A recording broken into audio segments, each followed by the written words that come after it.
আসসালামু আলাইকুম বন্ধুরা, কেমন আছেন আপনারা সবাই? আজকে আমি অনেক দিন পর রান্নার ভিডিও করছি। আমি অনেক দিন গ্রামের বাড়িতে ছিলাম, তাই কোনো ধরনের ভিডিও বানাতে পারিনি। আজকে আমি রান্না করব চাল কুমড়ো দিয়ে চিংড়ি মাছ। এর জন্য প্রথমে হাঁড়িতে তেল গরম করে নিতে হবে। তেল ভালোভাবে গরম হয়ে আসলে এতে পেঁয়াজ কুচি দিয়ে পেঁয়াজ কুচিগুলোকে একটু লাল করে ভেজে নিব।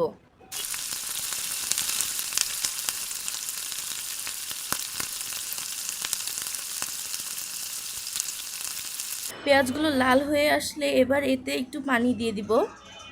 পানি দিয়ে এবার এতে হলুদ গুঁড়া, ধনিয়া গুঁড়া, জিরা গুঁড়া, মরিচ গুঁড়া ও লবণ একসাথে দিয়ে কিছুক্ষণ কষিয়ে নিব।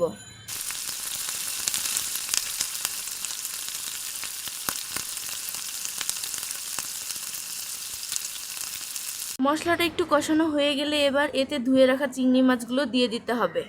চিংড়ি মাছগুলোকে দিয়ে একটু ভালো করে রান্না করতে হবে, যাতে চিংড়ি মাছের সাথে মশলাটা ভালোভাবে মিশে যায়। চিংড়ি মাছটা ভালো করে রান্না হয়ে গেলে এবার এতে কেটে রাখা চাল কুমড়ো দিয়ে দিতে হবে।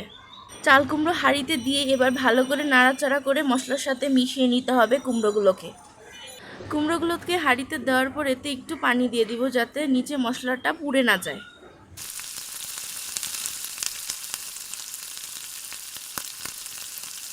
কুমড়োগুলোকে একটু নাড়াচাড়া করে ঢাকনা দিয়ে ঢেকে রাখতে হবে কিছুক্ষণ। এবার ঢাকনা খুলে আবার কিছুক্ষণ নাড়াচাড়া করতে হবে।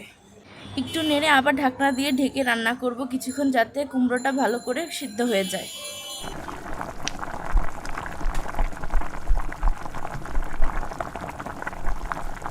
কুমড়োগুলো ভালোভাবে সিদ্ধ হয়ে আসলে এবার এতে পরিমাণ মতো পানি দিয়ে রান্না করব আরও কিছু সময়। এবার এতে কেটে রাখা কাঁচামরিচ দিয়ে দিব।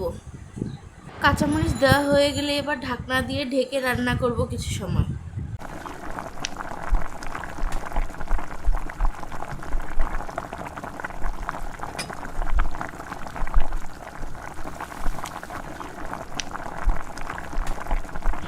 এবার ঢাকনা তুলে নামিয়ে পরিবেশন করতে হবে চাল কুমড়ো দিয়ে চিংড়ি মাছ। ছোট চিংড়ি দিয়ে চাল কুমড়োর এই রেসিপিটি অনেক মজার, আপনারা সবাই ট্রাই করে দেখবেন।